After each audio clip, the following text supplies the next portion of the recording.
जे नड्डा बोलले होते त्यांचे अध्यक्ष की या देशामध्ये फक्त एकच पक्ष राहील म्हणजे तो भाजपा, हे स्वतः नड्डा बोललेत। तुम्ही प्रयत्न करून बघा, तुमचा भाजपा आम्ही आता औषधाला सुद्धा शिल्लक ठेवणार नाही। हा जोश जल्लोष, हा बोलकाय, हे मगाशी तुम्ही इकडे दाखवता ईव्हीएमचं, हे सगळ्यांना कळले का नीट? उमेदवार सांगण्याची गरज आहे, निशाणी सांगण्याची गरज आहे, पण ही निशाणी घरोघरी पोचले।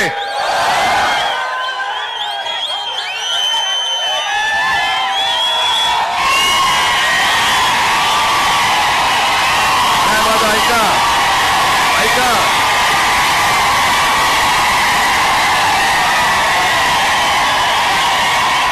आता 2 मिनिटं माझं ऐका। नुसता जल्लोष नकोय, मला वचन प्रोजेक्ट जप्त करून तुम्ही मला ओमनाथाला जिंकून देणार, मग त्याच्या हातात मशाल देऊ? तुम्ही हातात मशाल घेतले, ही मशाल हुकुमशाहीला जाळेल। मग एकदा जोरात नारा द्या, जय भवानी, जय भवानी। चला, जय हिंद।